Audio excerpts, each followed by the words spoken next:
Okay, so here's the deal. After I cut this, I realized that since I don't have a meter or any real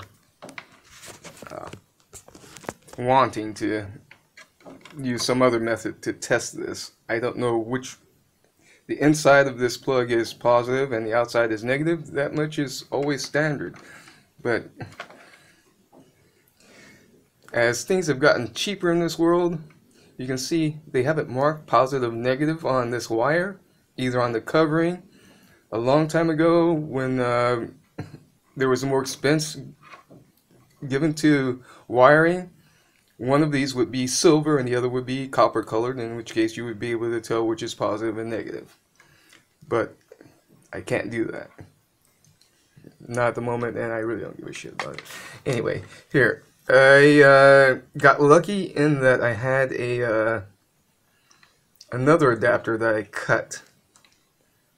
It had a 12 volt DC plug on it, and that adapter was a bit more quality. You can see that the covering reveals two other wires which are covered, positive and negative.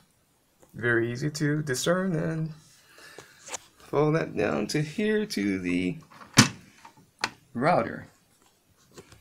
So now I have the router running on 12 volts. It's running perfectly fine. And actually, I still hear this small high-pitched whine, but I'm hoping that will go away with time as the electronics stop heating up so much that this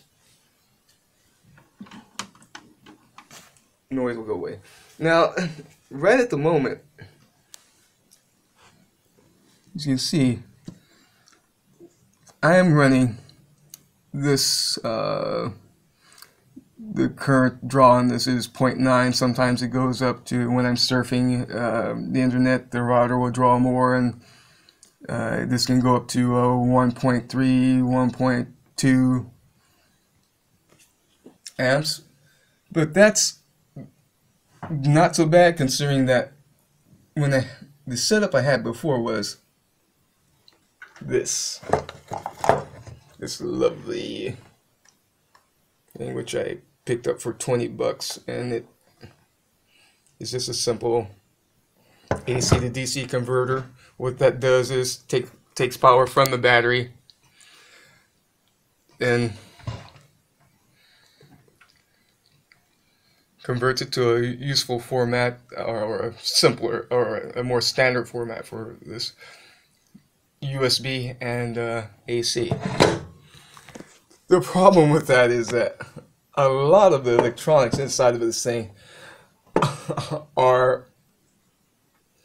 just for conversion of AC to DC, and that causes heat. And this heat is wasted energy. So it takes more energy to run this.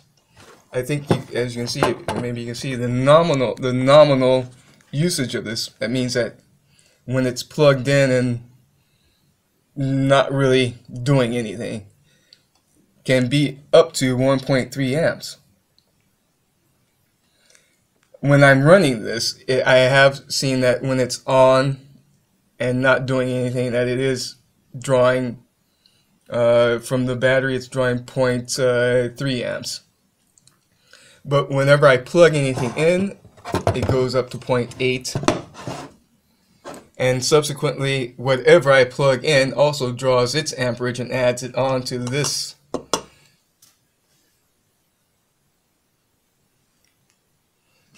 Things like adding on a laptop battery, AC-DC converter into another converter.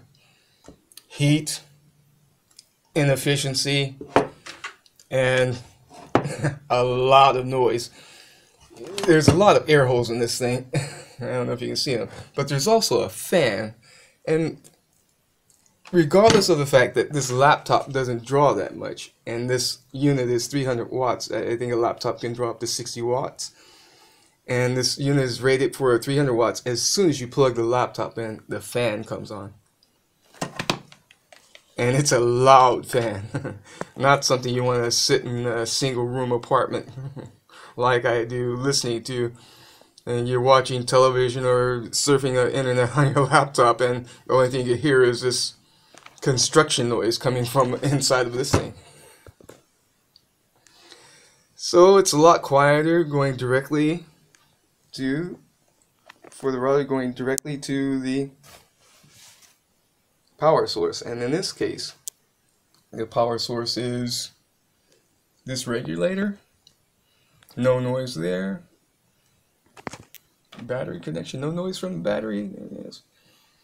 I think when this was, I took a decibel reading when this thing was on, and I was just watching YouTube, how loud it got, and the ambient decibel level in this room is about 22. On a good day 18, but with this thing running it got as loud as 45. Yeah, really big difference. It was louder than the refrigerator and freezer, very close to the sound that the washer makes. So yeah, we won't be using that. In some spontaneous moments where I may want to use power tools or something else that doesn't really have a proper method for using DC, then I will use this converter. But I'm not going to use it for lighting or personal electronics of any sort, or charging batteries or anything like that. Anything like that is going to come directly from the 12 volt source. A lot of times people will get a little bit confused by the fact that not everything is 12 volt. That DC does sometimes come in other sizes and variances. Like this laptop adapter, for instance, this is rated at 18 volts, I think. 15 volts. And that's a very odd value. But my feeling is that if you gave it 18 volts, then it wouldn't complain much. It would probably just take whatever it didn't use and throw it out into the air.